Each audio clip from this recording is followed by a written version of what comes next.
Bismillahirrahmanirrahim. Alhamdulillahirabbil alamin wassalatu wassalamu ala asyrafil anbiya'i wal mursalin sayyidina Muhammad wa ala alihi wa sahbihi ajma'in. Subhanaka la ilma lana illa ma 'allamtana innaka antal alimul hakim.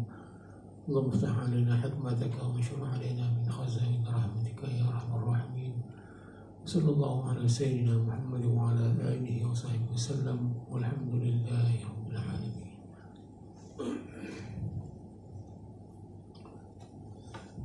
Assalamualaikum warahmatullahi wabarakatuh.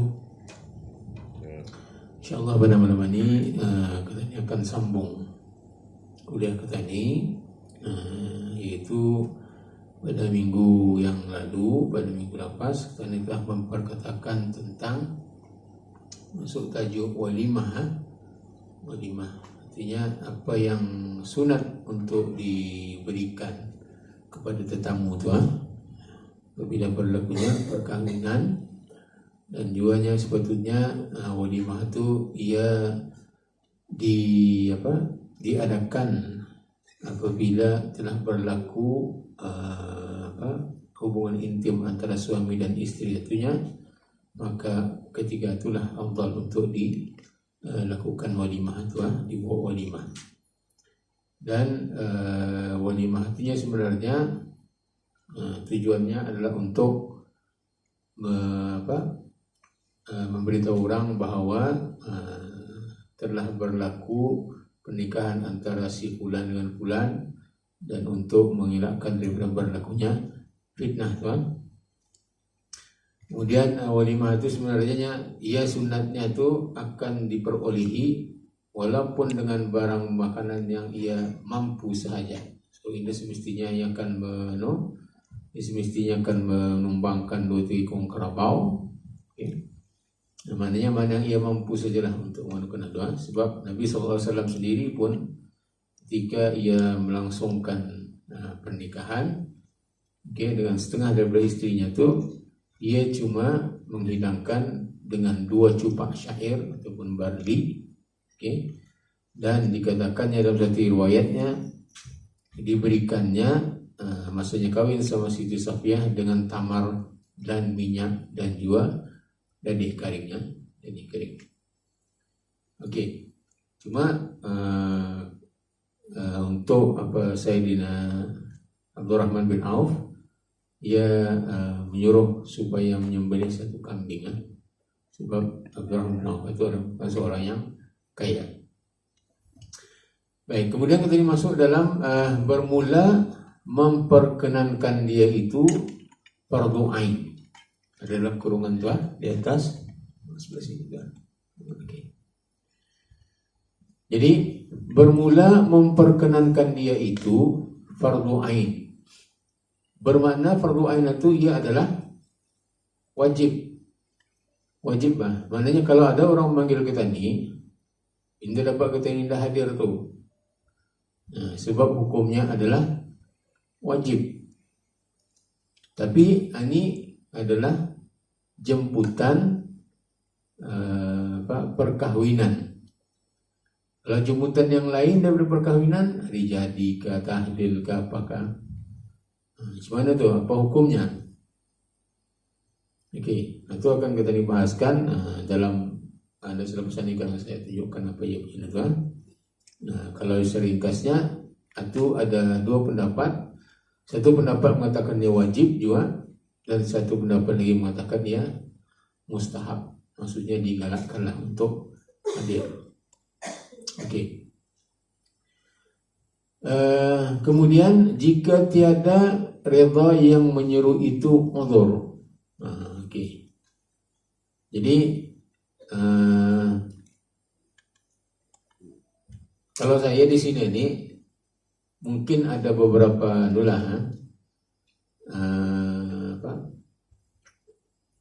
maksudnya ada perlu yang diubah lah. Sebab kalau di sini ini jika tiada redha yang menyuruh, artinya uzur.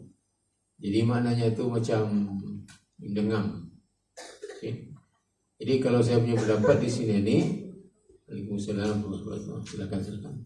Sepatutnya sini jika tiada ridha itu dipotong jika tiada yang menyeru itu menjadi diseru. Maksudnya jika tidak ada yang diseru itu ada keuzuran, Pak. Kalau ada keuzuran, maknanya hukum fardu ain itu tadi telah gugur. Jadi bermakna di sana jika tiada yang diseru itu uzur. Jadi maknanya irda itu boleh dibuang, menyeru itu boleh jadikan kepada diseru. Maknanya jika tiada yang diseru itu uzur. So kalau ada uzur, gugur ia punya fardu ainnya itu. Jadi apa jenis-jenis keuzurannya pun akan kita bincangkan selepas ini. Oke. Kemudian dan kata qil dan kata sebahagian ulama yang lainnya sunat duanya. Maksudnya kalau kita datang itu hukumnya sunat. Tapi ini pendapat yang lain ya, pendapat yang tadi dipakai adalah ya wajib hukumnya fardu ain. Kalau sekiranya ada orang memanggil. Masalahnya panggilan ini sehari-hari ini utang-utamu, Pak. Hari Minggu kan? Jamnya sama juga. Yang mas satukan dia tuh nih. Satukan dia kan nih. Wajib nih. Oke. Ada karena dia punya utang. Oke. Kemudian dan hanya wajib memperkenankannya itu dengan beberapa syarat. Jadi ia hukumnya fardu ain, wajib untuk, tapi wajib untuk tanda tangan itu pun sebenarnya ada syarat-syaratnya. Nah, di sini ada memberitahu ini dengan beberapa syaratnya. Setengahnya, maksudnya setengah daripada syarat itu, jangan ditentukan bagi yang kaya jua. Maksudnya ia manggil ini orang kaya-kaya aja Pak dipanggilnya. Orang VIP saja lah, VIP saja. Orang yang biasa-biasa ini ada yang manggil.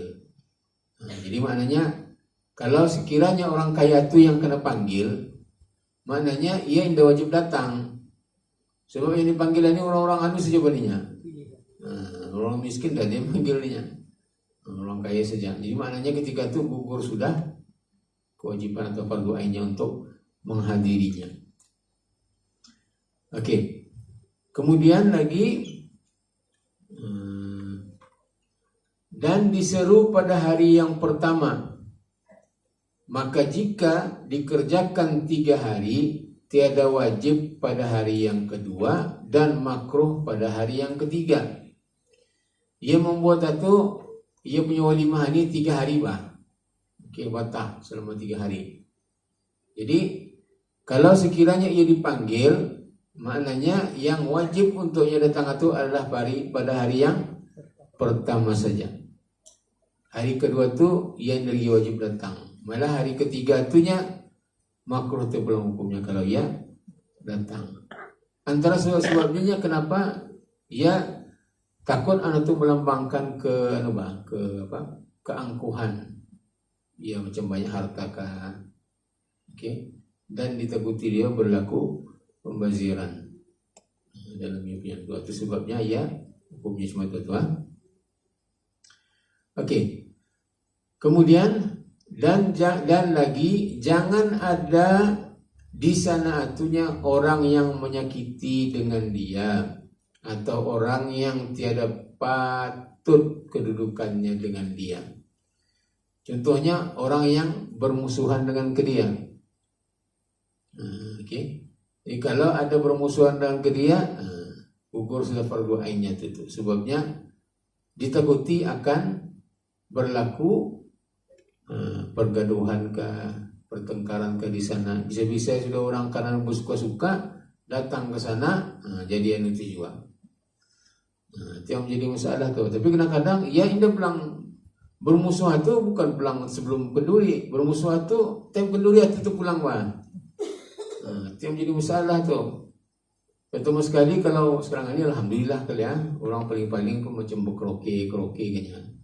Kalau lagi dulu tahun berapa tuh 80-an kali itu. Selalunya apa yang kena panggil tuh? Apa? Begambus. Begambus Pak. Kalau orang yang baru-baru barangkali indah menyempati. Kalau masa itu asal dari perkawinan, whisky itu tuh biasanya kalau orang macam di kampung aing apa kalau sekiranya dibuatnya teratak tuh dibuatnya teratak beramut itu sebelumnya kan ada orang sebelumnya kan kawin itu beramut itu ya untuk membuat yang teratak itu malamnya sekarang sudah bergambus satu habis itu menjugit-jugit apa singit teratak itu jadinya oke. Tapi itu masalahnya apa namanya ini dalam atutah yang terjadi permusuhan mana dia orang dasar apa dasar sadar benar dia tuh sampai terpijak kaki kawanan tuh marah tuh kaki kawanan nih yang mana nih macam-macam lah sebabnya antara lain lagi di sana tah juga masanya untuk kan mau dan sebagainya tuh sebenarnya kalau tadi yakin benda itu akan mendatangkan sebenarnya itu memang tidak boleh kita dibuat tuh teratak dan nanti pun tidak boleh kecuali kalau macam petani dapat untuk menghalang daripada berlakunya sebenarnya itu boleh. Oke. Jadi itu yang dianukan tuh maknanya jangan ada kalau memang yang ada bermusuhan nantinya itu ini perlu walaupun yang dah gugur hukum wajibnya kalau kan datang dia tidak salah lah kalau memang ia yakin bahwa tidak akan berlaku pergaduhan dan sebagainya. Oke. Kemudian lagi dan jangan ada di sana tuhnya pekerjaan yang mungkar, melainkan dapat ia menghilangkan dia. Sama macam tadi inilah, macam bukan ini kan. Kalau bukan ini apa apanya, tapi jangan sampai berlaku pergaduhan dan sebagainya tuh ada percampuran laki dan perempuan misalnya berjugit sana kemari itu. Jadi maknanya kalau ikut dari segi asalnya ia tidak datang pun dah mengapa tuh. Tapi kalau memang ia mampu untuk menganukan untuk yang tadi membagi apa yang tadi nasihat dan sebagainya supaya jangan berlaku yang itu, maka ketika itu wajib untuk ia hadir. Wajib untuk ia hadir. Itu yang ia punya nulah. Oke. Biasanya kalau macam kalau macam yang memanggil ini barangkali orang yang mudim-mudim ke pimpin kalilah. Jarang kali jual yang tuh orang pun menjaga batas juga kalilah. Tapi kalau yang kebiasaannya ada tuh ia punya bilanya memanggil macam-macam. Ada famous tuh kumpulannya tuh, kumpulan kampus mana tuh yang famous dulu tuh. Ada 2 kampung atau kampung dulu. Ujung Tanjung ke apa dulu bagi siapa yang itu barangkali ingat kalian punya nanti. Oke. Sebenarnya kalau di negara Arab pun sama nih. Di negara Arab kalau ada berlaku perkawinan, di orang sendiri pun kadang-kadang macam yang tadi alim dah orang alim itu bila berlaku perkawinan itu pun nari-nari dia juga tapi kita ini terbiasa dengan adat itu. Itu sebenarnya ada durang bagi durang kalau ada perkawinan seperti itu bukan sesuatu yang aib Tapi kalau kita ni yang kawasan ini bila menang itu Allahnya Ustaz mulai narinya orang natunya. Sebenarnya itu hari gembira bagi orang indah-indah pelangan itu coba bagi kita ini macam ya lain lah. Sebab itu ada beberapa budaya itu indah dapat kita ni samakan lah. Okay. Nanti memang ada ia punya masing-masing punya cara. Oke. Kemudian lagi maka setengah daripada yang mungkar itunya hamparan sutra. Ia punya tempat duduknya tu, tempat hamparannya tu merupakan sutra. Jadi itu maknanya adalah kemungkaran. Jadi ini dapat dihadiri itunya kalau seperti itu ini lagi wajib. Ataupun ada rupa binatang pada atapnya. Rupa binatang. Maknanya sama ada atapnya itu berbentuk patung kah? Binatang ataupun memang ada gambar patung, ada gambar binatang arah atapnya itu.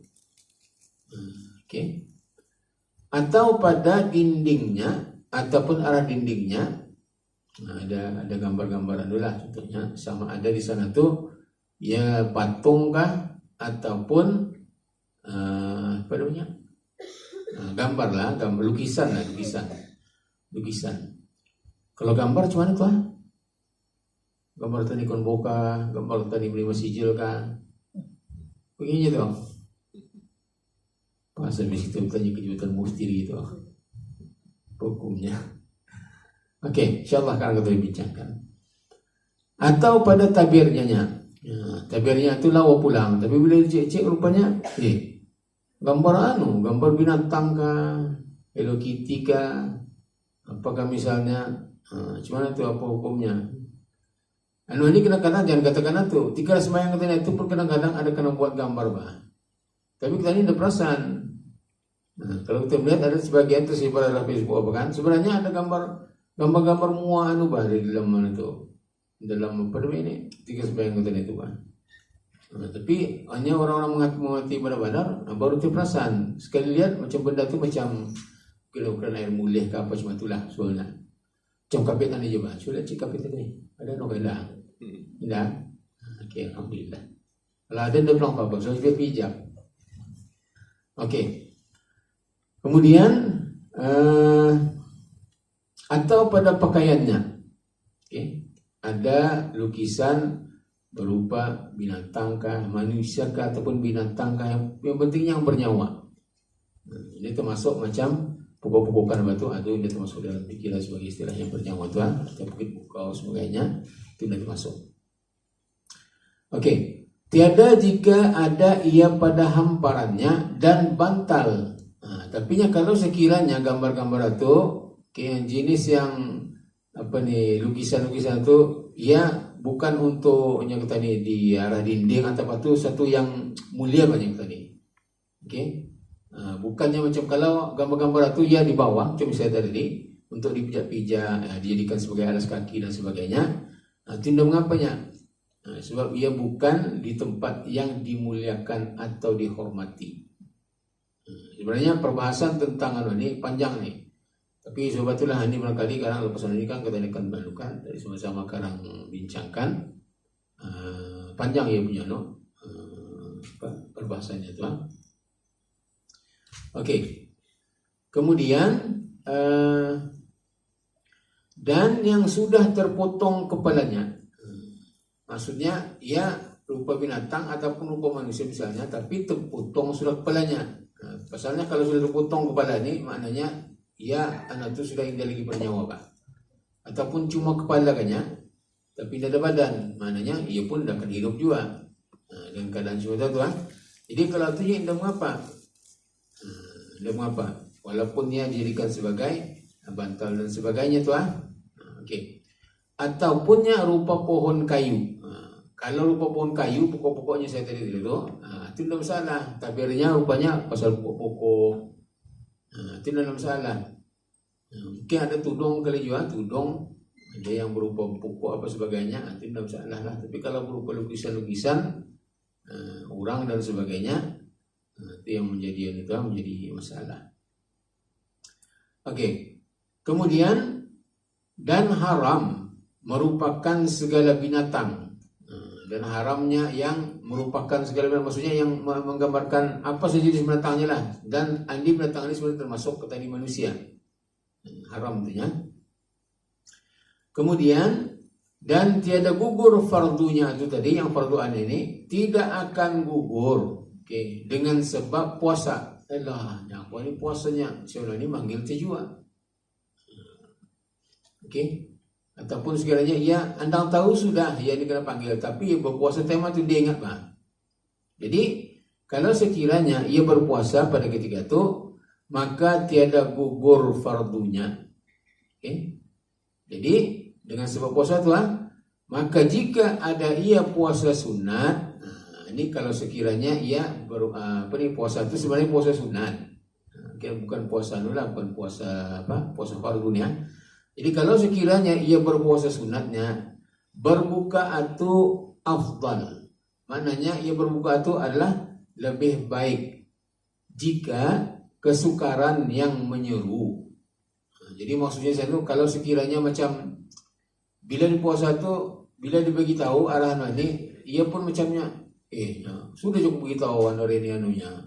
Ia macam indah berapa siolanya. Misalnya aku manggil ini kan untuk supaya dibagi makan dan sebagainya. Tapi bila puasa itu macam lain tujuan rasanya kan ya.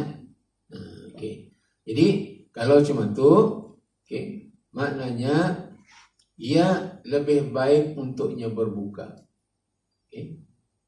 Kemudian dan masanya berbuka itu ia hendaklah juga ia meniatkan berbuka itunya kerana memasukkan kesukaan saudaranya yang Islam. Maksudnya ia berbuka itunya bukan saja disebabkan oleh jemputan itu tadi, tapi dengan niatkan bahwa ia tuh ikut bergembira dengan saudaranya yang tadi memanggil itu yang Islam itu.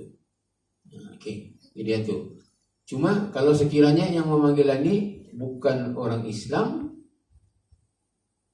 begini, yang memanggil itu misalnya jirannya, wajib ke itu jemputan kawin, pun itu akan kita bincangkan di dalam nanti ya. Kemudian dan jika tiada kesukaran pada hati yang memanggil itu, tapinya kalau sekiranya orang memanggil jemputan ini macam ya tidak pernah apa-apa, jadi puasakah, anda puasakah, ya anda kita bisa, ia pun paham, tidak masalahnya. Kalau ikan puasa misalnya hari Asyura lah misalnya, contohnya. Jadi tidak ada masalah untuk iakan banunya, teruskan saja, tidak ada masalah. Jadi kalau sekiranya itu maka afdal untuknya itu jangan berbuka. Saya nak beritahunya, jika tiada kesukaran pada hati yang memanggil atunya, jangan berbuka puasa itu afdal. Tidak perlulah dia punya itu. Tapi datang tetap datang. Sebab fardu ainnya itu dalam memanggil itu bukan pasal makan. Fardu ainnya itu adalah ia datang ke jemputan itu kan. Cuma masalah ia berbuka kan, dia berbuka itu saja. Kalau sekiranya sunatnya, sekiranya orang-orang ini macam ya galak karang rasanya hatinya, maka lebih baik untuk ia berbuka. Kalau macam dia tahu sudah perkara itu sudah biasa dari sana tunya, kalau orang puasa pun dia datang tapi dia yang tidak masalah. Jadi afdal untuk dia berbuka tuan. Ataupun puasanya itu fardu, ataupun puasa itunya ia puasa fardu tetap juga ia datang. Wajib juga untuknya itu datang ke jemputan itu Tapi ketika itu walaupun ia datang, haram untuknya berbuka puasa. Kalau sekiranya ia puasa fardu, maksudnya puasa qada itu qada misalnya puasa Ramadan ataupun nazar, jadi itu tidak boleh untuknya berbuka. Datang tetap datang, wajib. Kemudian harus memakan barang yang didatangkan baginya dengan tiada lafaz izin. Maknanya biasanya kalau orang memanggil kendurian ini kan ke jemputan kawinan ini memang dia akan disediakan makanan gitu. Jadi makanan itu sebenarnya boleh untuknya memakan. Tapi ada juga tapinya. Bila ia masuk dalam ni, bila waktunya ia makanan ni. Sebab ada juga masanya ia tidak boleh untuk memakan dulu. Walaupun pada hakikatnya bila ia menyediakan hidangan itu bermaksud ia telah memberi izin untuk makan. Walaupun tidak diberitahu tapi adalah lebih baik bagi orang yang memanggil atunya ia memberitahu. Lepas satunya misalnya ya kadang-kadang ada sebagian yang sekarang ini yang bagusnya ada ia punya MC-nya kan, ataupun dia punya barang keluarga istrinya, akhirnya alhamdulillah yang selesai doanya sama-sama kita doakan sekian. Jadinya untuk itu doa selepas itu ada kami beritahunya, akhirnya dipersilakan kepada habis kita semua untuk menanti doa. Itu adalah lebih baik. Kalau sekiranya, tapi kalaupun sekiranya tidak adanya, boleh pulangnya terus makan, kecuali ada beberapa keadaan yang tidak boleh untuknya makan dulu. Keadaan itu ada juz lepas ini, mana juz lepas ini. Kemudian dan jangan ia tasarrufkan yang lain daripada makan dirinya juga. Sebenarnya yang manggil lagi bini nih, tapi tekan lagi bini kunda datangnya, aku makan kira 2 orang lah. Lu makankan untuk bini kuliah. Oke. Pun sebenarnya dia dapat, sebab ia sebetulnya makan bagi dirinya itu saja bang, yang kebiasaannya. Sebab itu kalau sekiranya ia makan banyak-banyak, makannya banyak, disebabkan oleh macam tadi itu bang, ataupun disebabkan olehnya, nyaman berinya, cateringnya ni RBC berinya, mahal kali ya, laju-laju itu makan atau besar-besar yang makan pakai itu kan, supaya dapat menambah banyak. Dia dapat dia sebenarnya itu. Dia dapat. Ataupun kata ni membagi arah kucing kah atau arah orang kah? Ada orang datang meminta misalnya, si aja suruh orang ini bagi sedikit lah ni. Dia dapat tu. Sebab makanan itu dikhususkan untuk yang dijemput itu ataupun yang datang itu saja. Orang lain dia dapat tu. Kalau melampau cuma tu melampau. Melampau macam mana? Ini pun banyak juga kita punya ni ya. Sekarang saya bincangkan juga. Ada Panoh sekarang jawabannya nama itu. Kemudian dan harus mengambil akan barang yang diketahui akan ridhonya. Ini sudah dari jawabannya tadi ya. Harus mengambil akan barang yang diketahui akan ridhonya. Maknanya kalau yang memang ada keridhaan, misalnya lah dibaginya plastik disampaikannya. Maknanya tadi sudah tahu yang ia tu menyuruh untuk menampau. Ataupun sekiranya banyak tanusnya tapau saja yang onaninya, itu tidak masalahnya. Tapi kadang-kadang yang ditapau ini yang tidak ada jemputan tidak ada di meja itu itu masalahnya tuh. Kalau yang arahnya itu baik sedikit. Ini kadang-kadang yang arah meja lain ada orang. Itu bisa itu tidak berjamahnya. Sebab kita ini perlu tahu adakah ada keredaan bagi orang mana tu ataupun indah. Kadang-kadang ada orangnya hanya ada yang dana baik alhamdulillahnya karena dapat dibagi-baginya lang dapat kalangnya kita dinunya. Ia sudah ada sebenarnya. Ada sudah ia punya niat supaya nanti kan baginya orang lain. Tapi tiba-tiba yang ini datang ke sana, Allahnya habis tidak lagi danunya. Kalau yang macam bagus itu sedikitnya, anda ada orang sananya, dia banyak tidurnya kalau habis ambil terdapat oleh orangnya.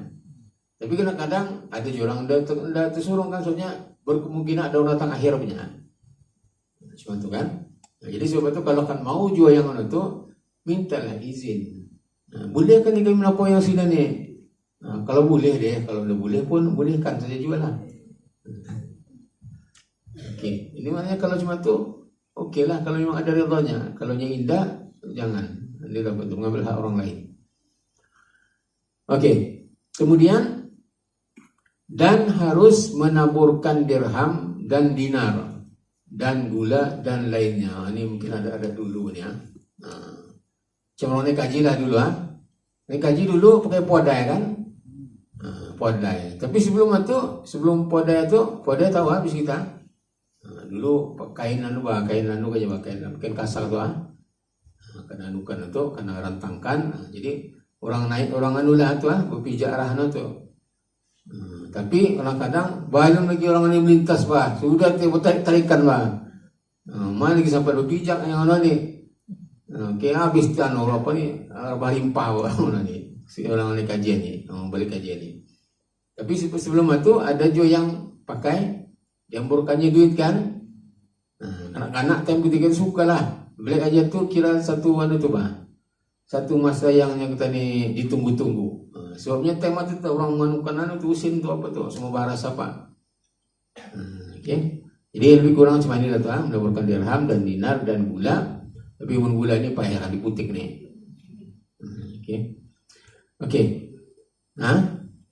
Gula-gula boleh lah. Tinggalan kali duanya. Dan lainnya. Pada berkahwin dan lainnya. Dan harus memungut dia, maksudnya boleh tadi mengambil, barang itu boleh tadi mengambil, harus. Tapinya meninggalkan itu adalah lebih aula. Meninggalkan untuk undangan itu adalah lebih baik. Kalau kita ikan menganu juga, ini belum jadi masalah. Okey, so itu maksudnya temsiok tu kan, ada orang anu karang sian dia orang menaburkan nanti jendaannya. Okey. Kemudian masalah wajib atas tiap-tiap orang yang berkahwin itu bahwa ia mengajarkan akan istrinya atau gundiknya. Gundik ini bukan gundik yang tadi serangan ini, maksudnya hambanya. Ia mengajarkan tentang hukum haid, hukum haid, dan barang yang haram atasnya daripada haram sembahyang. Okey, kalau menyentuh pasal haid ini bukan anulah tadi sebagai perlu tadi juga tahu juga.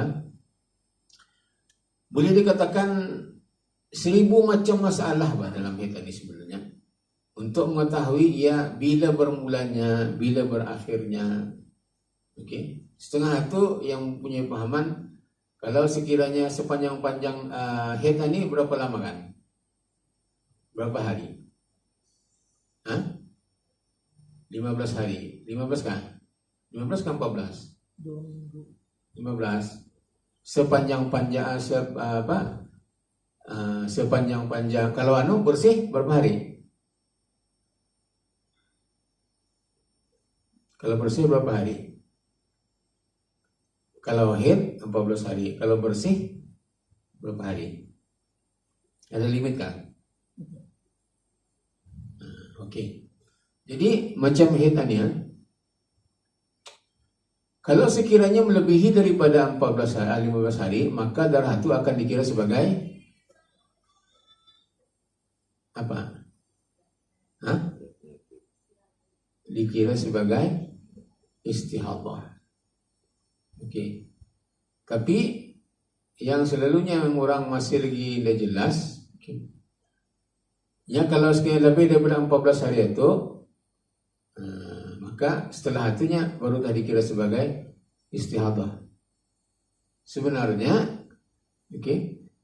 ya istihadah itu bukan berlaku pada hari ke-15 itu. Ia berlaku pada pertukaran warna darahnya. Sekiranya pertukaran darahnya itu berlaku pada hari yang ke-10, bermakna hari ke-11, 12, 10, 11, 12, 13, 14 mesti dia qada sembahyang tu. Tapi ia tak boleh sembahyang ketika itu sebab ia belum beritahu sama ada itu adalah haid ataupun tidak kan, kecuali limpas daripada itu ia terpaksa melihat tu. Soal ini di sini kita mengajarkan hukum haid kan, bermakna laki-laki itulah yang mengajarkan. Sebab itu laki-laki perlu untuk belajar juga. Bila waktunya ia start, bila waktunya ia berakhir. Kadang-kadang dalam menyuci itu pun anda tahu. Sebenarnya ada kadang-kadangnya macam masih lagi ada. Tapi sebenarnya darah itu bukannya darah yang keluar. Darah itu darah yang melekat pada dinding-dinding parasis itu. Jadi anda tahu. Jadi bila dibasuh ia mengatakan ada. Sebenarnya benda itu dia lagi ada. Jadi itu akan membagi implikasi dalam sembahyang lah seluruhnya, ibadah sembahyang seluruhnya. Dan kemudiannya barang yang haram atasnya daripada haram sembahyang. Jadi maknanya mana-mana yang diharamkan sembahyangnya perlu juga untuk diajarkan. Dan puasa pun sama juga, dan wajib qada puasa tiada sembahyang. Jadi sini pun beritahunya kalau sekiranya dalam keadaan uzur itu tadi, yang wajib qada itu adalah puasa, sembahyang tidak perlu. Tapi kayaknya dalam puasa ini pun yang kebanyakannya menjadi masalah pengiraan bila ia indah mengerjakan puasa ataupun keadaan haid itu untuk gandaannya. Gandaannya itu. Ya, kadang-kadang ada orang confuse di antara qada dengan fidyah. Fidyah itu sebenarnya kalau untuk orang biasa, bini-bini ya, yang biasa ya misalnya tahun ini ya ini puasa 7 hari. Sebenarnya ia dikehendaki untuk membayar 7 hari itu dalam tempoh tahun itu, jangan sampai mengandat ke puasa tahun depan itu. Ia wajib untuk mengqadha puasa. Tapi kalau sekiranya, sekiranya ia punya tahun depan itu sampai tahun depan itu dia mengqadha apa? Jadi bermakna baru ia akan dikenakan fidyah. Setiap sehari itu 1 cipak beras.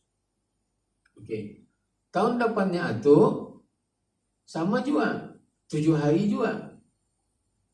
7 hari juga. Bermakna yang perlu diqadanya ada berapa hari? 7 hari. Berapa hari yang perlu diqadanya? Tahun ini tadi 7 hari 3 kali kan disempat katakan membawa ke tahun depan. Jadi ya terpaksa dikenakan fidyah. Sehari itu bukannya fidyah itu boleh membayar puasa tuan. Fidyah itu adalah denda sebab ia melambatkan. Puasa itu tetap di qadha. Bermakna 7 hari yang ini perlu diqadanya, yang tahun depan 7 hari itu pun perlu diqadha juga. Misalnya lah tahun depan itu 7 hari kita indah tujuh mengqadha sampai ke Ramadan tahun depannya. Jadi bermakna puasa yang perlu diqadanya ada berapa hari? 14 hari. Fidyah yang perlu dibayarnya ada berapa? 2 tahun kan? Ini kiraan ini yang selalunya tadi tidak nih. Adakah 2 tahun ataupun berapa? Sebabnya yang tahun ini ia membawa ke 2 tahun kita, maknanya 2 kali itu ia perlu membayar untuk yang 7 hari yang pertahun pertama itu. Tahun yang selepas itu 7 hari ini kan mengandat lagi yang bermakna ia terpaksa membayar fidyah itu untuk 21 hari. Sebabnya 7 hari ini sudah tahun depan. Tahun depan itu lagi mengandat lagi ke tahun depannya. Untuk 7 yang pertama ini ia kali 2. Tahun yang depan itu lagi kali 1. So maknanya ini 7 kali 2, ini 7 kali 1. Kalau lagi ke depannya lagi berapa lagi tuh? Kalau sekali 7 membayar tahun depannya berhutang saya lagi. Sampai bila tuh? Ia tidak akan habis kecuali di qadha. Kalau qadha baru boleh habis. Tapi denda tetap denda lah. Baik. Dan mengajarkan pula i'tikad ahli sunnah wal jamaah. Tadi mesti beritahulah ahli i'tikad ahli sunnah wal jamaah ni macam mana. Tapi sekarang ini macam-macam ni. Ada sudah orang i'tikad Syiah dan sebagainya. Ada i'tikad yang tadi Wahabi dan sebagainya. Sekarang ini membalakan diri orang sebagai Salafi. Mesti kita ajarkanlah mana yang lurusnya. Jangan sekarang kita ni salah apa lagi yang melincong-lincong itulah. Ayah bin dan sebagainya sebelumnya itu Al-Arqam dan sebagainya itu masuk perlu kita diajarkan. Dan menakuti akan dia apabila memudahkan pada pekerjaan agama. Jadi mesti ditakut-takutkanlahnya kalau sekiranya ia memudahkan dalam urusan agama. Indah jadi apa-apa ni. Mana ada masalah ni, keluar sekajap punya hampiran ni walaupun pakai tudung saja baikat saja. Dia nampak contohnya. Jadi ini dapat jangan bermudah-mudah dalam urusan agama tuan. Dan lainnya daripada segala hukum yang fardu ain. Wallahul muwaffiq lis-sadad. Ini baru kita bincangkan apa yang soalan. Adakah terdapat di dalam sunnah solat sunat selepas akad nikah? Ada tren sebenarnya ni sebelumnya. Ia sembahyang itu lepasnya bunuh-bunuh dan itu kan bininya itu sembahyangnya dulu. Ataupun sembahyang dulu lah baru kalau tidak batal jodohnya tu. Tapi adalah sebabnya ia bertudung kan. kecuali kalau dia bertudung berkali-kali. Okey. Jadi terdapat beberapa asar daripada perbuatan sahabat yang menunjukkan kepada perbuatan solat sunat selepas akad nikah. Namun yang dimaksudkan di sininya bukanlah dilakukan secara langsung selepas akad nikah. Namun ianya sepatutnya dilakukan ketika ia mendatangi atau menemui istrinya itu di dalam bilik. Bukannya maksudnya berakad nikah itu. Jadi salat ini dilakukan bersama-sama yang mana si istri menjadi makmumnya. Pertama kali itu Jadi hal ini adalah seperti mana yang diriwayatkan oleh Ibnu Abi Syaibah di dalam musannafnya, yang mana seorang lelaki telah berjumpa dengan Abdullah bin Mas'ud ataupun Ibnu Mas'ud, lalu berkata, inni tazawwajtu jariyatan syabbahnya wa inni akhafu an tafrakhani. Faqala Abdullah innal ilfa minallah wal farqa minasyaitan yuridu an yukarriha ilaikum ma ahallallahu lakum fa idza atatka famurha an tusalliya wara'aka rak'atain. Maksudnya sesungguhnya aku telah berkahwin dengan seorang hamba perempuan yang masih dara, dan aku takut ia membenciku. Jadi Abdullah bin Mas'ud tadinya ia berkata, sesungguhnya rasa kasih sayang atunya serta kelembutan itu adalah daripada Allah. Maknanya kalau ia kawin sepatutnya akan ada rasa kasih sayang tapi kebencian itu adalah daripada syaitan. Dan ia takut tadi katanya ia akan membencinya tadi. Sebab itu ditakuti syaitan yang membisikkan ataupun apalah kepadanya itu. Jadi dia yang syaitan itu mahu menyemai rasa kebencian kepada kalian apa yang telah Allah halalkan. Oleh sebab itunya sekiranya kamu mendatangi istrimu atunya, berjumpa dengan binimu atunya, arahkanlah ia untuk salat di belakangmu 2 rakaat. Jadi ini yang dianukan sebenarnya maknanya hadis tidak ada. Hadis tentang hal itu adalah cuma ada asar. Asar ini maksudnya perkara yang dibuat oleh sahabat-sahabat. Dalam sebuah asar yang lainnya diriwayatkan daripada Abu Sa'id Maula Abu Usaid Al-Ansari telah berkata, aku telah berkahwin dan aku masih dalam keadaan seorang hamba yang dimiliki. Jadi aku telah mengajak sebahagian sahabat Nabi sallallahu alaihi wasallam, dan di kalangan yang hadir itunya ada Abdullah bin Mas'ud ini, dan ada juga Abu Dzar dan juga Huzaifah radhiyallahu anhum. Jadi ketika itu diorang mengajarkan anaknya dengan kata diorang ini, kalau kamu masuk menemui binimu ininya, maka salatlah 2 rakaatnya, kemudian mintalah kepada Allah Subhanahu wa taala kebaikan daripada istrimu dan mohonlah perlindungan daripada keburukan istrimu dan kemudian urusanmu dan juga istrimu. Jadi berdasarkan 2 asar ini, sebagian ulama mengatakan bahwa hukum salat sunat selepas nikah atunya dibolehkan, walaupun yang indah di dalam sunnah, tapi itu dibolehkannya berdasarkan perbuatan para salaf.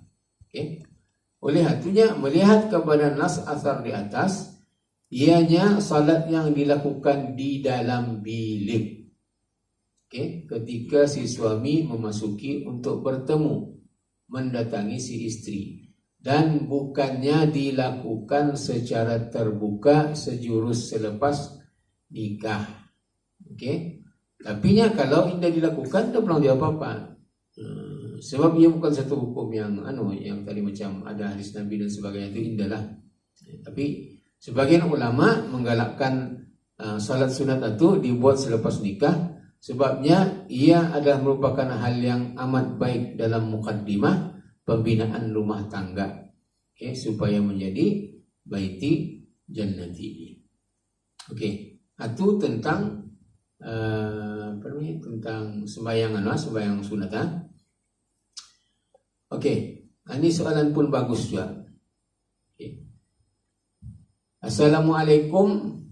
saya bersamahannya, saya dijemput untuk hadir ke kenduri perkahwinan melalui Facebook.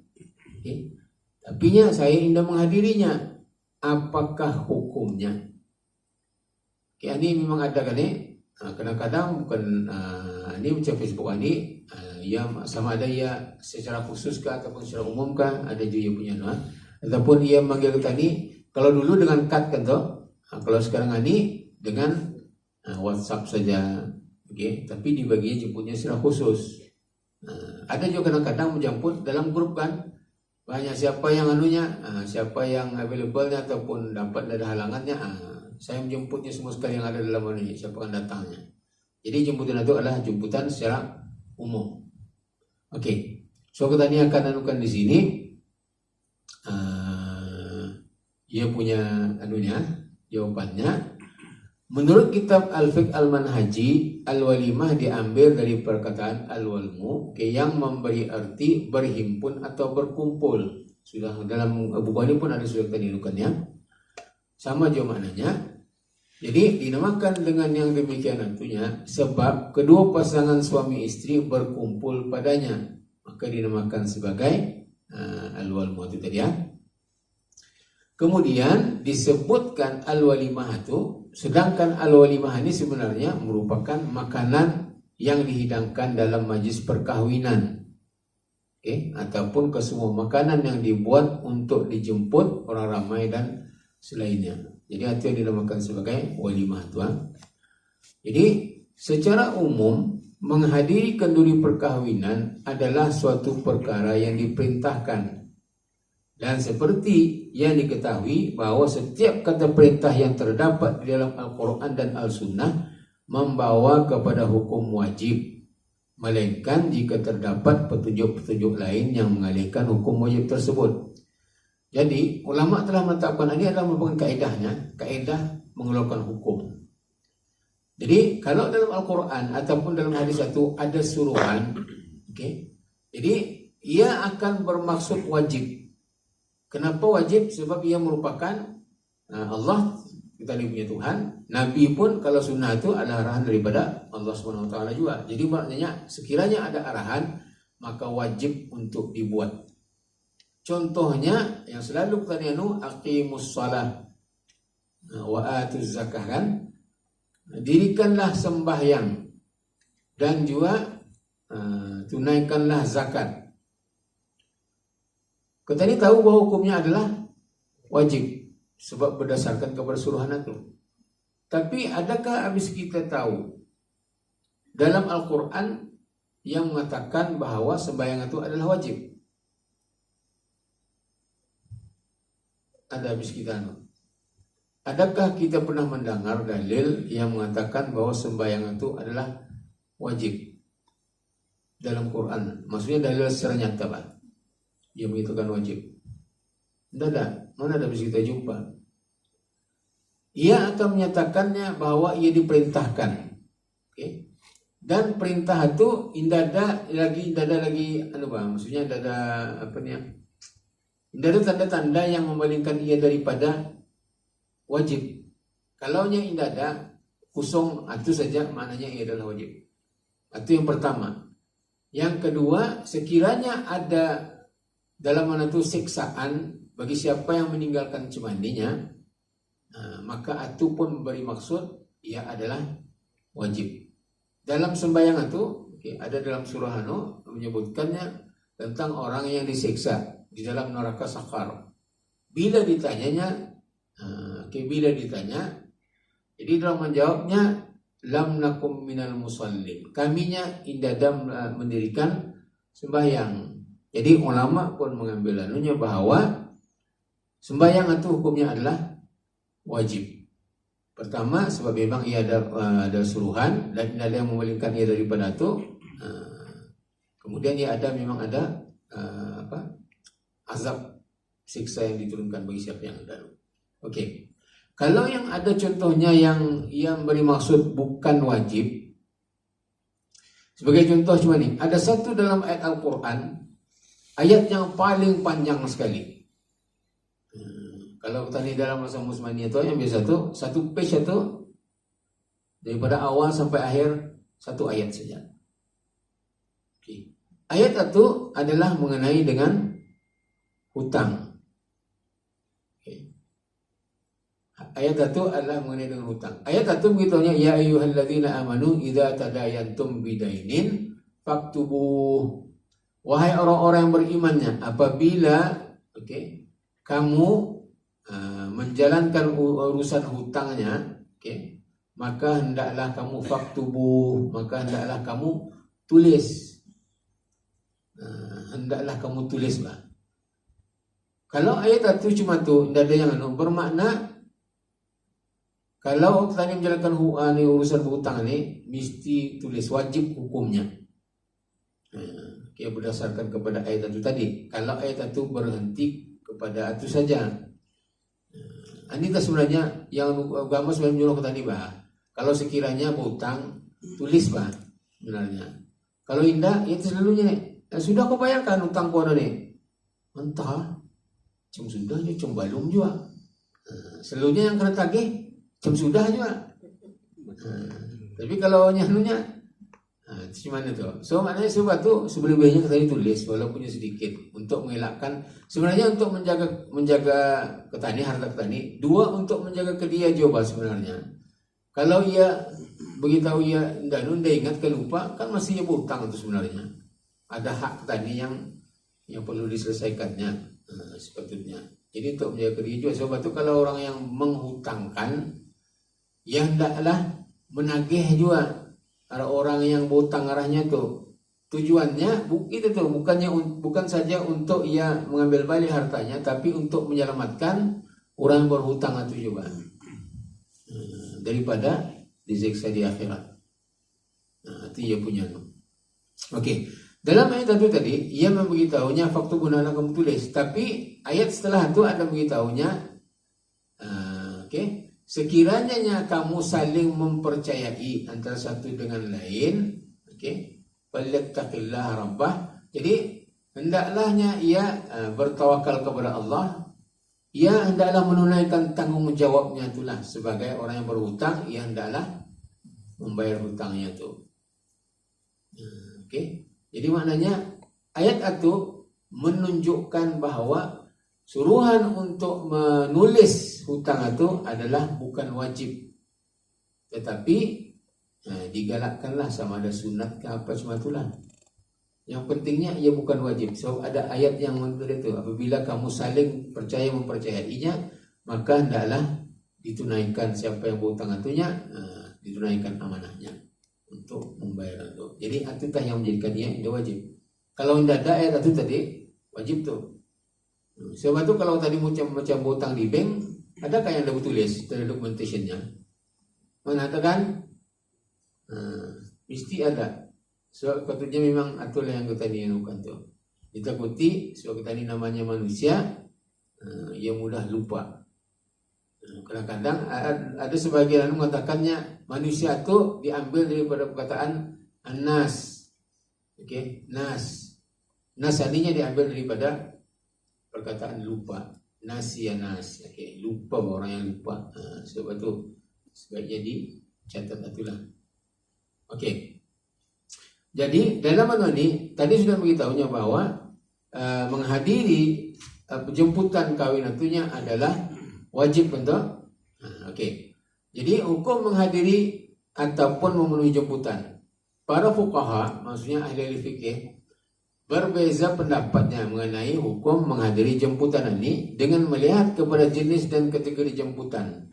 Sama adanya, ia merupakan jemputan kenduri kawinkah ataupun jemputan hari jadikah, tahlilkah, apakah?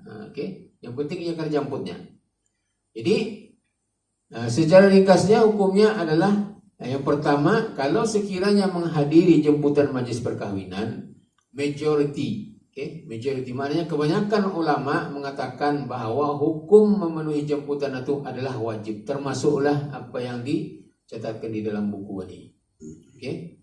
Jadi ini berdalilkan dengan sebuah hadis daripada Ibnu Umar radhiyallahu anhu bahwa Rasulullah sallallahu alaihi wasallam bersabda, "Idza du'iya ahadukum ilal walimah falyatiha."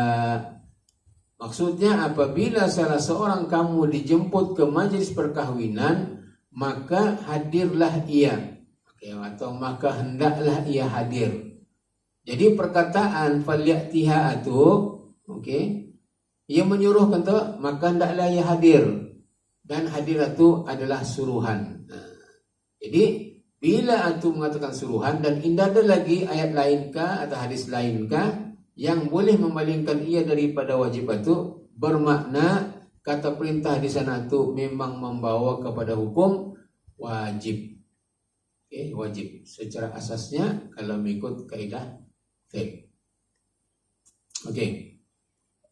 Kemudian Imam An-Nawawi dalam syarahan beliau ke atas hadis di atas itu berkata, pendapat paling sahih dalam mazhab kami, maksudnya mazhab Syafi'inya, hukum menghadiri kenduri perkahwinannya adalah fardu ain. Nah, ini memang sama macam yang dalam kitab ini. Bagi mereka yang dijemput. Tapinya kewajiban tersebut akan gugur disebabkan beberapa keuzuran seperti berikut. Tadi saya sudah beritahukan dalam hal itu, jika tiada reda yang menyuruh itu uzur. Yang saya suruh tadi betul kan? Jadi dari sini dapat dipahami bahwa berkemungkinan dalam hal itu tadi ada kesilapan. Sepatutnya jika tiada yang diseru itu uzur. Kalau ada uzur maka tidak wajib ataupun tidak menjadi fardu ain. Yang pertama adalah sekiranya ada syubhah, keraguan pada makanan. Bukan keraguan macam kesalahan tadi menapa tadi itu. Halal kan halal kita puan ini, boleh kan ini. Ini maknanya dalam makanannya itu sendiri kalian tidak tahu adakah ia daripada yang haramkah ataupun yang indah. Contohlah misalnya, apa barang syubhah yang pernah habis kita yang ada di Brunei viral sebelum ini?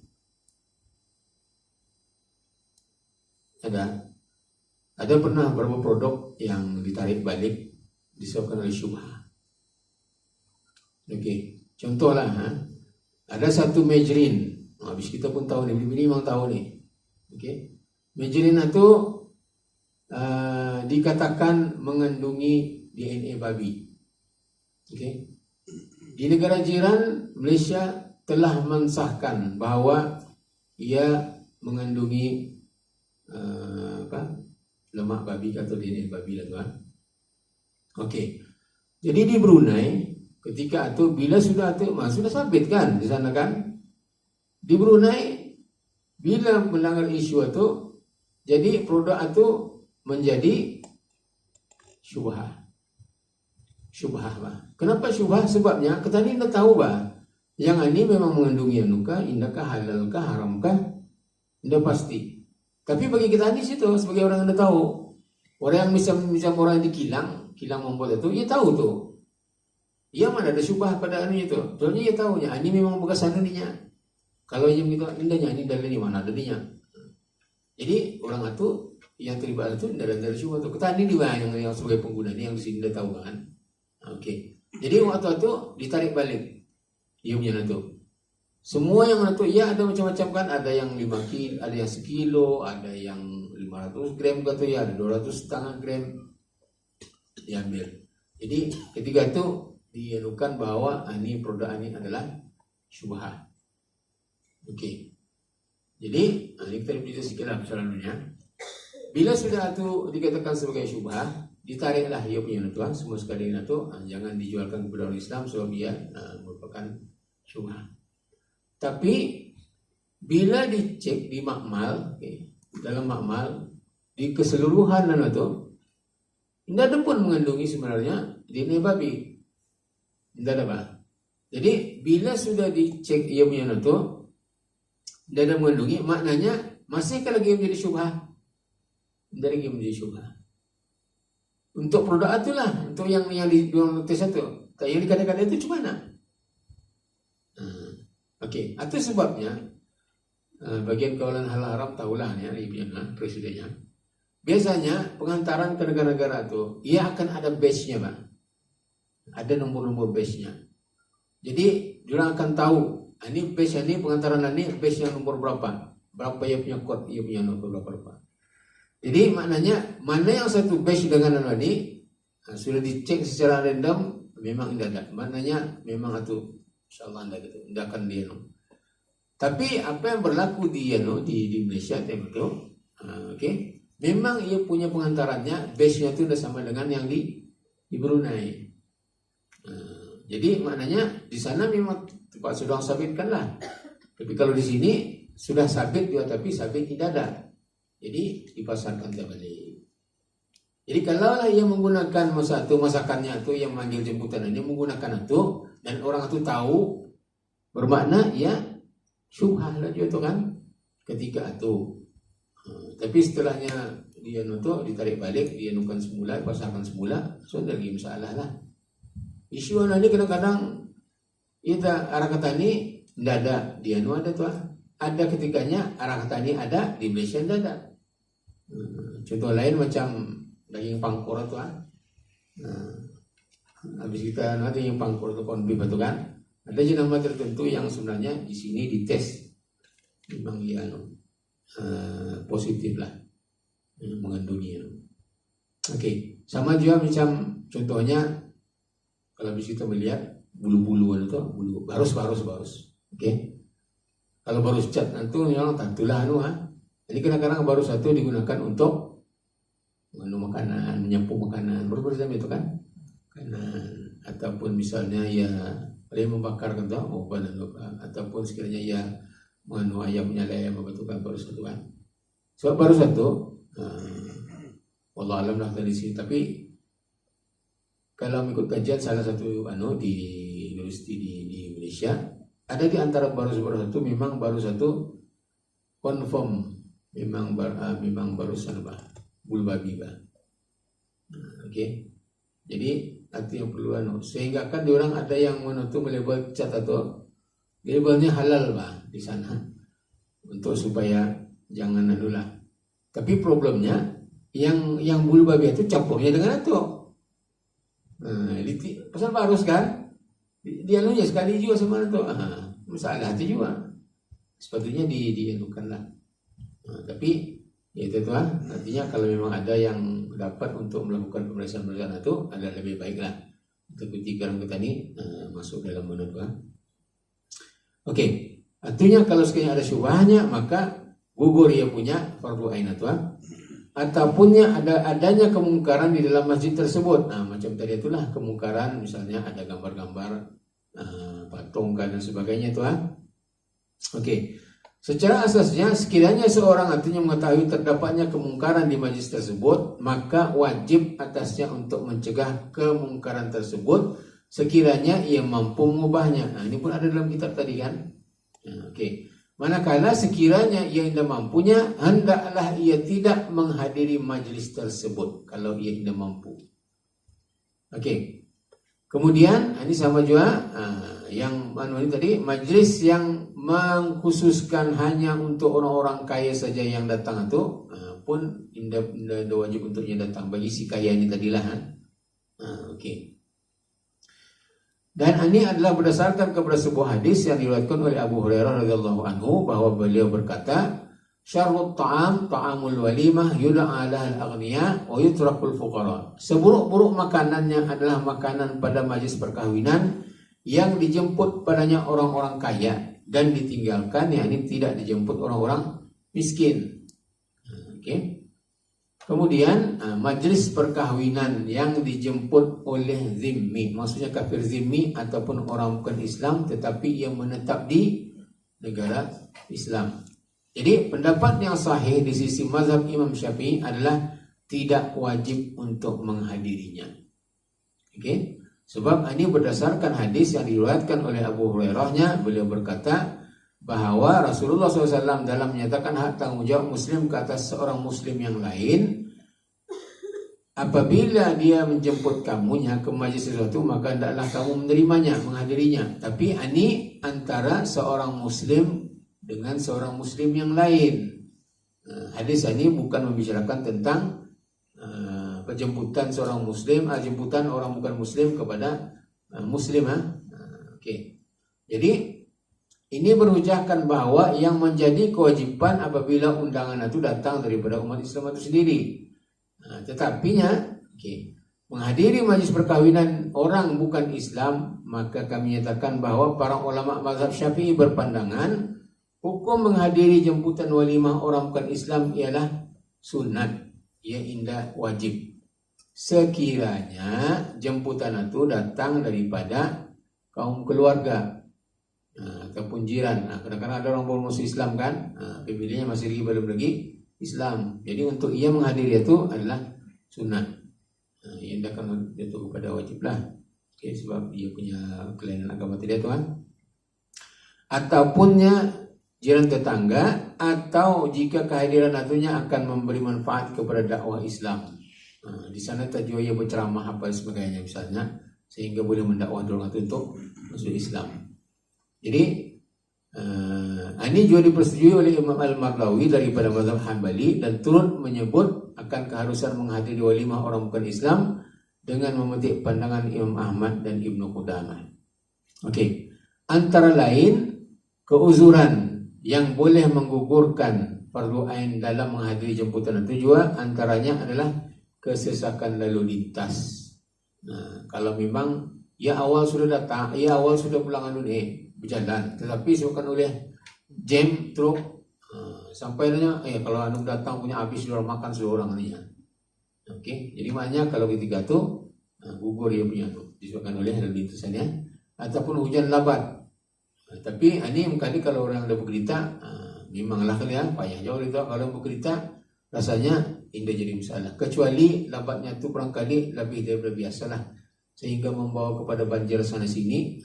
Kalau yang berjalan rusak keretanya, itu dari jalan. Atapunnya jalan lacah, macam tadi inilah banjir, ataupun memang tempat itu kalau hujannya terparam kereta jadi dapat memang di dalam-dalam bukannya di hulu misalnya. Jadi itu boleh untuk indah menghadiri. Kemudian kata Dr. Wahab Az-Zuhaili, antara keuzuran yang menggugurkan kewajiban untuk memenuhi jemputan adalah banyaknya kesesakan, hujan lebat, jalan lacak, sakit dan seumpamanya. Ini dia punya dulu. Kemudian antara lain juga kalau sekiranya keduri perkawinan atunya berlangsung jauh daripada kediaman mereka yang menjemput. Petani di sini, tapi yang menjemput tadi yang di KL ataupun di KK kan datang payah temkeranya mana kan dapat datang. Jadi maknanya ketika itu walaupun dia menjemput hukumnya wajib pada asalnya, tetapi disebabkan oleh jauh maka indah-indah dalam Korea punya tuan. Atapunnya kesibukan orang-orang dijemput seperti tokoh-tokoh politik ataupun tokoh agama ataupun juga pemimpin masyarakat. Dia ada urusannya yang tadi lebih besar untuk diuruskannya, kepentingan umat dan sebagainya. Jadi untuk orang-orang ini boleh untuk indah hadirlah. Kemudian ini yang tadi saya beritahu, banyak tujuan jemputan kenduri yang lain dalam hari yang sama di tempat-tempat yang jauh jaraknya. Kalau sepenuh pelintasan lah. Ini satu di Muara, satu di KB. Jadi maknanya jauh, jam lagi samanya. Yang menentukan dia kan ni. Sebagian orang atunya bahan itu ketani dulunya, bagi-bagi ketaninya. Kau kesananya, aku kemari. Itu dia bilang salah tuan. Kalau memang mampu untuk dilakukan. Tapi kalau pun sekali dia dapat, so mana yang dapat untuk dihadirinya itu saja. Kemudian kata Imam Nawawi Al-Qadhi daripada mazhab Syafi'i ini telah menukilkan kesepakatan para ulama dalam menyatakan wajibnya menyahut ataupun menghadiri jemputan walimah al-urus, yakni majlis perkahwinan tuan. Begitu juga dalil daripada hadis Nabi SAW yang mengatakannya, wa man lam yujib ad-da'wah faqad asallahu wa rasulah. Maksudnya siapa yang indah menyahut jemputan dengan menghadirinya, sesungguhnya dia telah menderhakai Allah dan Rasulnya. Coba bisa kita bayangkan. Kalau sudah dinamanya itu ia adalah menderhaka, maknanya menderhaka itu adalah satu maksiat. Kalau ia indah datang, itu adalah maksiat kepada Allah dan Rasulnya. Jadi kalau sudah ada memberitahu bahawa perkara itu adalah merupakan maksiat, dianggap sebagai maksiat, maknanya perkara itu adalah wajib untuk dikerjakan, dan ditinggalkan itu maknanya ia tidak melakukan yang wajib. Itu dalilnya. Oke. Kemudian hukum hadir jemputan majlis selain daripada perkahwinan adalah mustahab. Tahlil kah, ataupun hari jadi kah, ataupun apa sajalah misalnya majlis kesyukuran. Jadi para ulama menyatakan bahwa hukum memenuhi jemputan menghadiri majlis selain daripada majlis perkahwinan, adalah mustahab, maksudnya sunat. Kata Imam An-Nawawi, adapun selain daripada jemputan perkahwinan tentunya ada dua pendapatnya.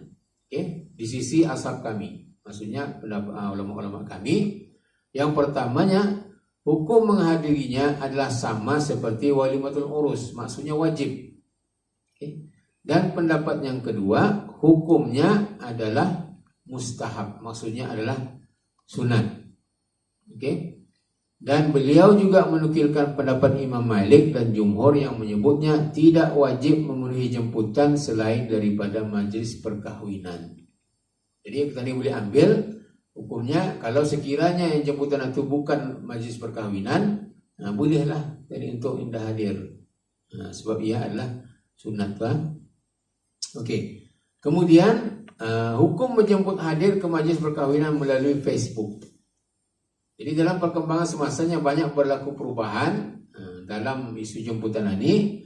Jadi antara kaedah asas yang dipakai berkaitan dengan isu ini adalah al-adah muhakkamah. Maksudnya adat itu menjadi penentu hukum atau boleh dijadikan sebagai hukum. Bermakna adat itu boleh menjadi penentu dan pemutus hukum dalam permasalahan-permasalahan yang berlaku, yang mana permasalahan tersebut tidak terdapat padanya dalil-dalil yang jelas dalam menjelaskan hukumnya. Jadi adat itu boleh diambil untuk penentu sebagai hukum, tuan. Jadi justru itu secara umumnya hukum bagi perbuatan ini adalah harus, dan bertepatan juga dengan sebuah kaidah fiqh yang menyebutnya al-wasailu laha ahkamul maqasid. Maksudnya wasilah-wasilah mengambil pakai hukum maqasid. Maksudnya jalan, tujuannya untuk menjemput orang datang, tapi caranya itu sama ada dengan jangan jemputan kah, ataupun dengan WhatsApp kah, ataupun dengan Facebook kah dan sebagainya. Jadi maknanya itu adalah boleh. Jadi sekiranya tujuan seseorang itu benar-benar ingin menjemput orang yang ramai hadir ke majlis perkahwinannya, adalah dibolehkan untuk menggunakan apa saja wasilah, apa saja cara, apa saja jalan untuk menjemputnya, sama ada melalui lisan, kad jemputan atau aplikasi media sosial seperti Facebook, Twitter dan seumpamanya. Kalau dulu jemputan ini kalau di kampung mungkin senang sikit lah. Kalau orang macam kampung aing apa tu, rumah hampir-hampir kan. Paling pun dia akan datang ke rumah-rumah tu, mohonkan jemput ane cuma ni. Selalunya lah kalau orang tu jadi senang. Sekarang ini banyak sudah berlapangan kan kampung-kampung ini, angus di sana sini misalnya, lepas pindah ke darat. Jadi dari kita tahu di mana balong ini. Jadi maksudnya, tapi ada dalam grup WhatsApp ada grup kampung ini misalnya.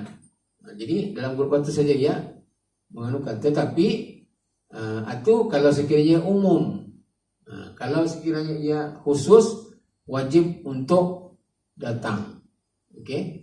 Jadi untuk yang ini tadi. Sebagai penutup kami nyatakannya bahwa secara kebiasaannya jemputan yang datang dalam bentuk Facebook sekadar proses pemudah cara dalam menentukan jumlah bilangan individu yang akan hadir. Sebab kalau yang yang misalnya ada lagi beritahunya kan RSVP itu kan, ia akan menggunakannya adakah kita akan hadirkah ataupun indahkah. Jadi itu boleh itu Kemudian bahkan kebiasaan ini mereka akan menyebut bahwa kad jemputan akan menyusul sekiranya orang ini memilih atau menekan pilihan ongoing atau akan hadir. Maknanya ini biasanya kalau ia akan membuat awal-awalan lah untuk menentukan sama ada ia hadir atau tidak. Kalau hadirnya dibinyakan. Tapi sekiranya pun indah mencukupi juga dengan itu. Kalau sekiranya ia ditujukan secara personal ya. Tapi kalau sekiranya, meskipun begitu, sekiranya jemputan artinya datang dalam bentuk yang umum, seperti jemputan perkahwinan, Tadi ada jemputan kawin orang lain. Di sana juga yang mengumumkan bang. Oke, diumumkannya bahwa perkawinan anak si bulan bulannya akan berlangsung pada hari sekian tanggal sekian. Jadi bagi siapa yang ingin untuk menghadirinya, dipersilakan untuk datang pada hari tersebut, tempat dan sebagainya. Jadi maknanya dia punya anak itu secara umum, oke, dan ketani berada di majlis satu. Jadi ketika itu untuk jemputan yang umum ini tidak menjadi tuntutan ataupun tidak wajib untuk ketani menghadirinya di sisi majoriti ulama. Sebab ia secara umum bukan secara khusus. Tapi kalau sekiranya ia nantinya menjemput secara khusus, maka wajib untuk dihadiri. Melainkan kalau sekiranya ada keuzuran-keuzuran yang dianukan seperti tadi itu. Oke. Kemudian tadi sampai kepada menikmati makanan yang terhidang. Perlukah kepada izin? Oke. Dalam mana itu tadi beritahunya tidak perlu berizin kan, sebab bila sudah dihidangkan itu maknanya ia menyuruh makan tentu anda kan dihidangkannya untuk makan angin. Oke, maknanya memang untuk dimakan. Jadi hukumnya adalah harus untuk tetamu itu menikmati atau memakan apa-apa makanan yang telah dihidangkan kepadanya oleh mudhif. Mudhif ini artinya orang yang menjamput. Oke, gitu ya. Mudhif maksudnya adalah orang yang menjamput. Walaupun tanpa keizinan secara lafaz. Dia beritahu lah misalnya, habis berdoa tu dia beritahunya silakan ke apakah misalnya, maknanya memang boleh untuk makan sebab memadailah izin makan tentunya dengan qarinah urfiyah, isyarat ataupun tanda mengikut kebiasaan. Sebab biasanya habis baca doa tu makan tu orang tahu dia lagi payah tu walaupun dia persilakan. Okey. Dan memadai juga dengan perbuatan mudhif itu, yaitu menghidangkan makanan tadi itu. Maknanya bila sudah dihidangkan memang tujuannya untuk dimakanlah. Okey, jangan saja yang piramli itulah, apa tu piramli gitu. Ayahanda mesti menjadi hakimnya. Di rumah ini dia ada makan ni cium bau saja. Okey. Walau bagaimanapun, sunat bagi mudhif orang menjemput tadinya berkata kepada tetamu ketika membawa ataupun menghidangkan makanan, bahnya bismillah tanya, ataupun bah silakan tanya tuan-tuannya. Jadi kalau semua itu sebenarnya sunat untuk orang itu membagi isyarat-isyarat ataupun perkataan-perkataan itu, ataupun ibarat-ibarat yang secara terang-terangkan menunjukkan keizinannya membenarkan tetamu untuk menikmati hidangan itu. Adapun selain daripada itu, yaitu yang bukan dihidangkan kepada tetamu, maka tidak boleh ia memakannya. Bukan untuk tetamu, ini untuk dalam rumah. Tetamu masuk ke dalam rumah dimakannya, ataupun tadi sudah biasa dengan saudara tadi kan, masuk ke dalam itu ada makanan atau dimakan. Padahal bukan untuk tetamu, untuk orang dalam rumah itu. Macam kes yang berlaku di Malaysia, di Malaysia juga. Okey. Apabila orang itu ia datang ke rumah itu kan, rumah itu terbuka terbuka macam sudah dinding Jadi ada meja, ada pelang dinding, tapi sebelah sana tempat meja itu di luar. Jadi ia datang, terus dia hidangan kan, ada nasi terus dia mengawat makan, kemudian hidangi juga minum habisnya makan, baru dia tahu sebenarnya itu rumah orang bukannya kedai. Rumah itu usulnya macam kedai makan ya, kosan terbuka kan, di luar itu yang menaruh itu segala itu. Jadi ucapnya itu kedai makan. Sudahnya makan itu baru itu tahu ia akan membayarkan. Panjangnya nya rumah orang makanan dia bukan arahano. Kalau dilihat gambarnya memang ada gambar siapa pun kalau dilihat memang sebiji macam restoran macam kedai makan di kampung kedai makan kampung itu kan. Tapi rupanya bukan kedai makan, memang dapur orang sebenarnya, tempat makan orang. Okey. Namun ini tadi hukum asalnya kan sebenarnya perlu untuk minta izin tapi terdapat beberapa pengecualian bahwa tetamu tidak boleh makan makanan yang dihidangkan itu tanpa izin orang yang menjemput. Bila ketikanya itu apabila orang menjemput ini ia masih menunggu ketibaan tetamu yang lain yang belum lagi hadir. Jadi kebiasaan kita ini pun jarang pulang jauh makan bila tadi akan menunggulah sampai jam berakhiran itu, sampai berjarah, berdoa dan sebagainya. Oke. Kemudian yang kedua, terdapat sufrah, meja atau tempat makan yang masih kosong yang belum diisi oleh tetamu-tetamu. Ini tah yang ini yang sebetulnya ni hakim sebelah sana baru pergi berisi. Sebelah sini tadi berisi pulang sudah ni. Jadi ya masa pun belum lagi habis untuk orang datang, jangan dulu makanlah.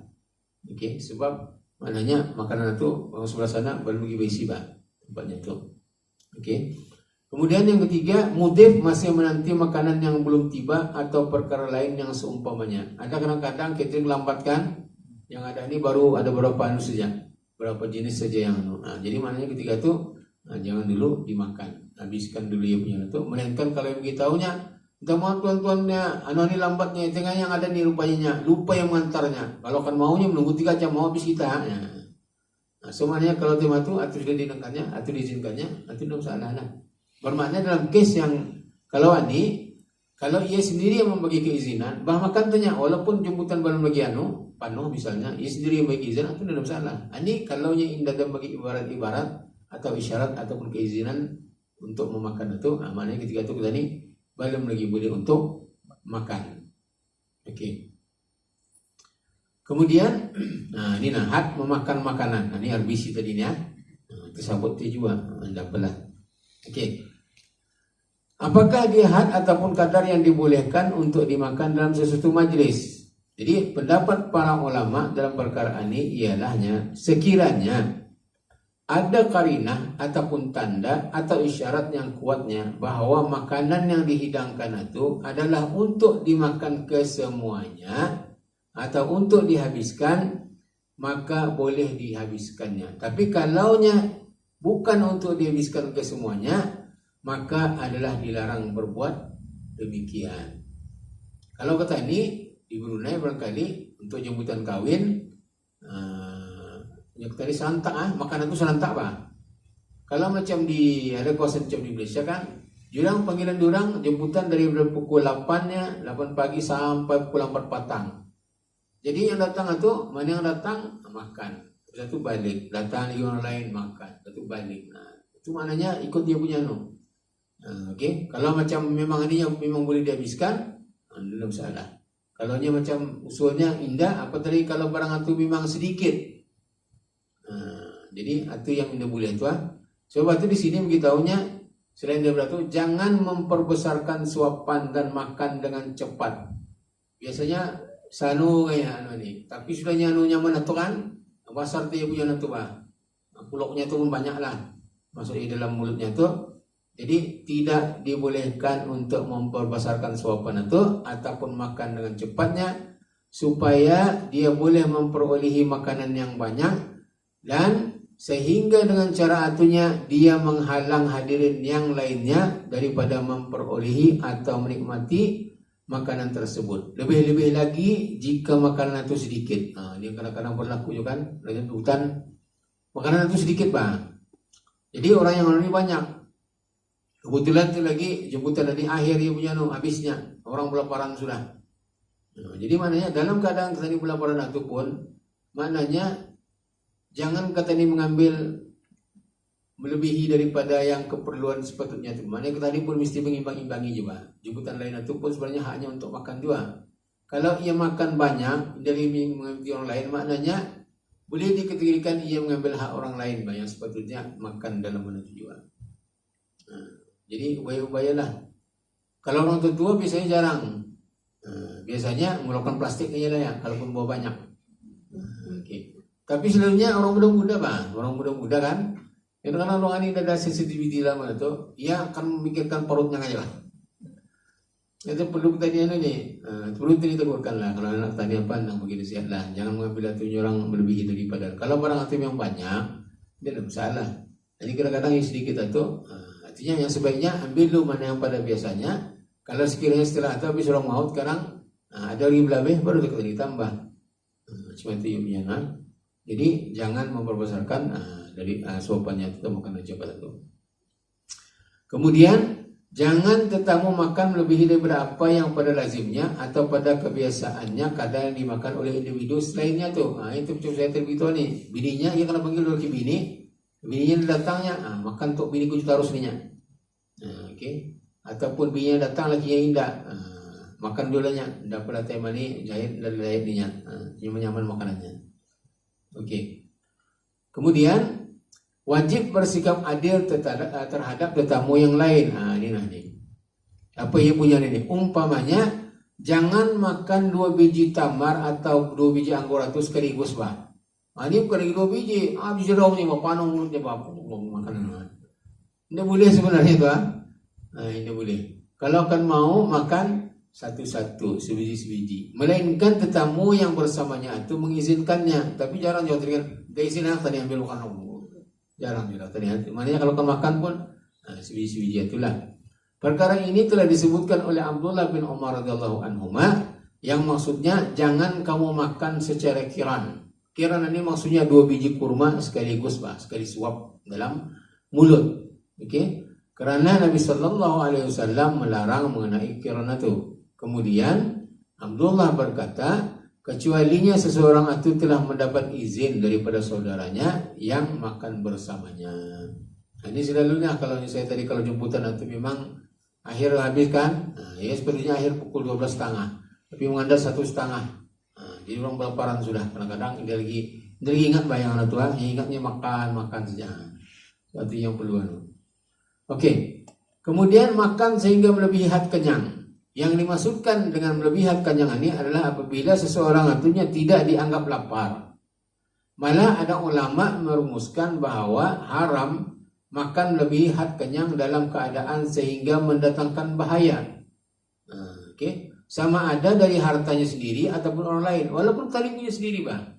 Makan melebihi daripada yang sepatutnya, maka adalah haram kalau sekiranya ia mendatangkan bahaya. Sebab makanan ini, kalau kita akan lihat pun sebenarnya macam Ibnu Sina, saya selalu beritahu sebelum ini, yang beritahu punca makanan itu daripada punca penyakit daripada makanan kan, makanan ataupun tadi punya apa, daripada parut atau sebenarnya punca makanan, punca penyakit. Ia boleh membahayakan. Jadi kalau sekiranya berlebihan, memang ia akan mendatangkan kemudaratan. Okey. Kemudian manakala makruh hukumnya jika dalam keadaan selainnya. Jadi maknanya kalau sekiranya ia tu makan itu, contohnya kan dalam ada begitu 1/3 untuk air, 1/3 untuk udara, 1/3 untuk makanan. Cuma siapalah yang selalunya dapat menahan dirinya daripada tindakan yang ini, Pak? Kalau macam mana Tun Mahathir pernah ditanya apa rahsianya yang ia boleh yang hidup sihatlah sehingga 90 tahun. Habis itu tahu apa jawabannya? Yes. Ia makannya, okey. Ia makan, ia akan berhenti sebelum ia kenyang. Ia berhenti sebelum ia kenyang, Pak. Coba habis kita kan. Ataupun yang Ratu Elizabeth yang baru-baru ini itu kan, mati itu kan. Ia pun ada jadwal makannya tu. Makannya tu memang yang tadi apa? Sedikit, minimum. Sama je macam orang Jepun. Lalu ini ada orang dari Jepun datang ke Kupur itu, besar seminar. Jadi salah satu audiens itu bertanya, apa rahsianya? Kenapa anaknya orang Jepun ini selalunya orangnya slim-slim saja punya? Okay. Jadi yang beritahunya rahsianya orang Jepun ini ia makan apa yang diperlukannya untuk seharian itu saja.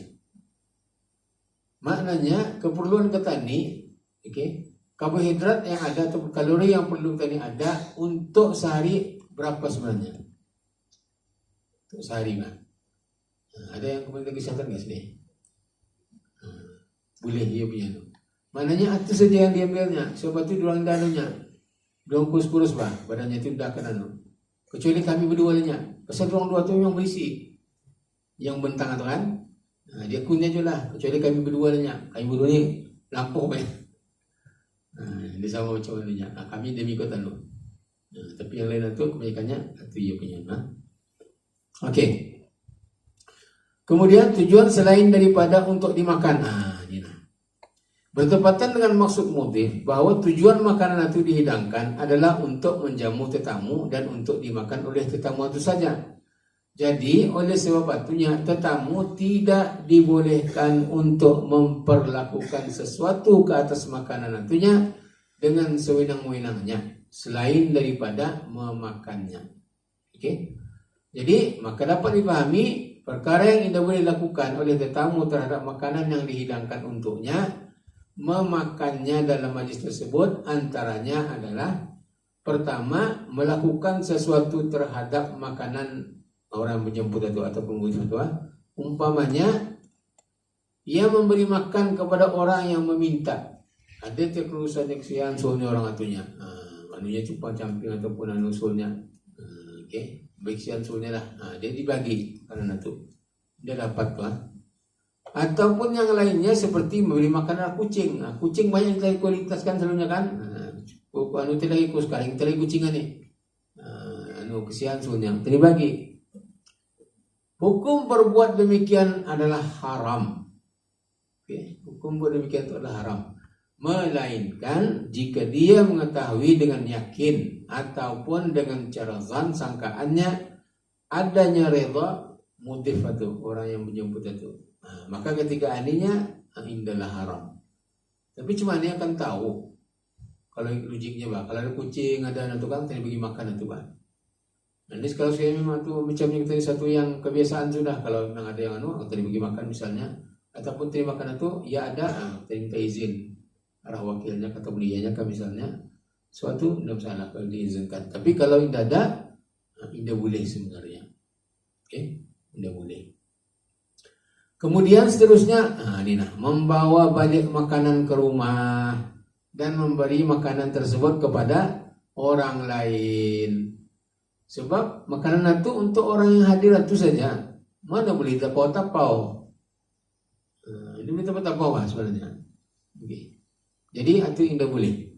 Ataupun sudah ditapaunya, jualnya lagi balik. Suatu tadi lihat kadang-kadang dia semalam macam aku kenal apa masakan tadi macam aku makan tadi pagi. Okey, kalau ada lah. Okey. Ataupun menghibahkannya, memberinya arah orang lain. Makan dulu itu kan panjang juga amalnya. Tujuannya panjang amal, tapi salahnya caranya itu salah. Itu sebabnya cara tidak menghalalkan tujuan tidak menghalalkan cara. Terus ke dalam. Okey, macam Robin Hood itulah. Robin Hood kan ceritanya ia ia mengambil merompak harta orang-orang kaya kan, tujuannya dibaginya arah orang miskin. Tapi kalau ikut tani dia lurus tu salah tu. Walaupun niatnya tu baik, tapi caranya salah.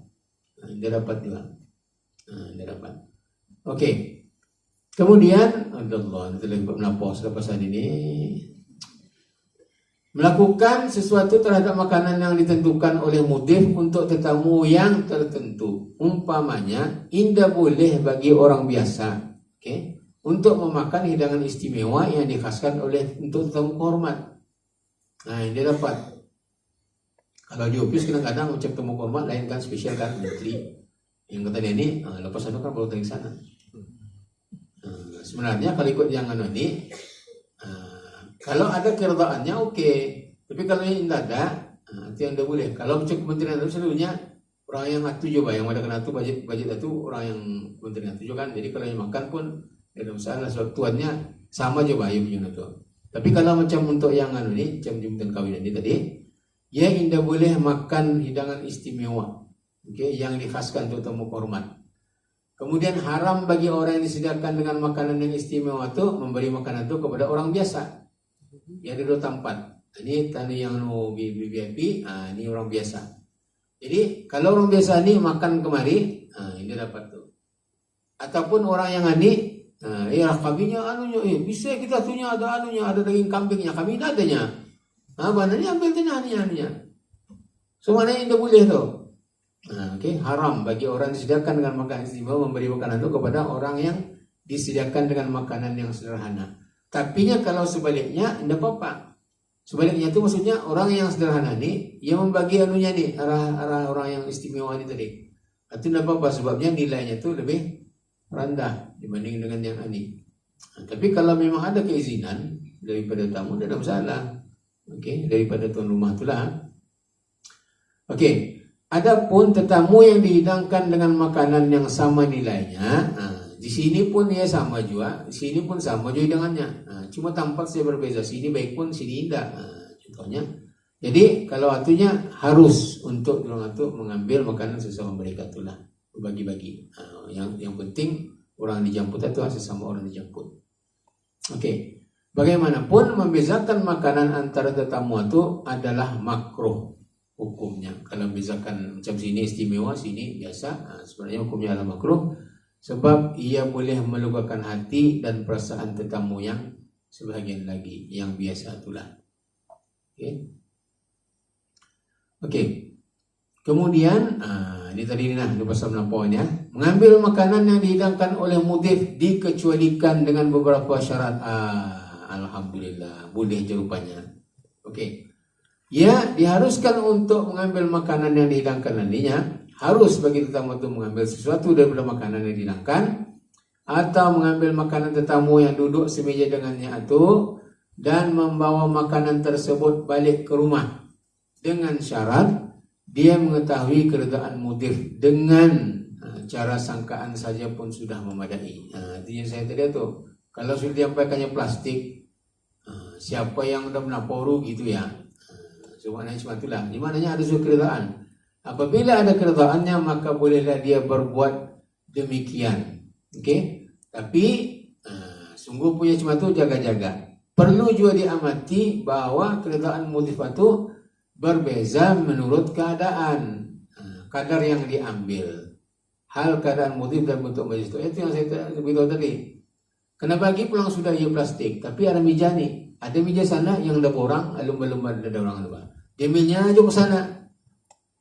So maknanya itu yang anda boleh itu.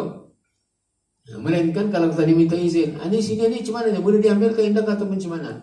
So kadang-kadang ada orang macam mana kan. Kalau majlis kita ni patang lah contohnya, patang ataupun siang kali ya.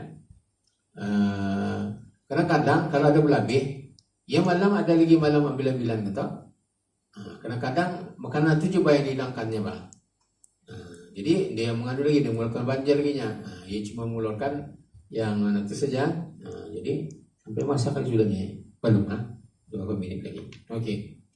Jadi kalau yang seperti itu sebabnya indah kita dapat mengambil kecuali kalau sekiranya memang ada izinnya tuh. Sebab kalau nya ke sana tuh mengambil sudah mengambil lapis sudah banyak tadi bang. Sudah di bagian itu anunya plastiknya, ini mengambil lapis lagi ke anunya. So maknanya jangan sampai berlaku cuma itulah. Oke.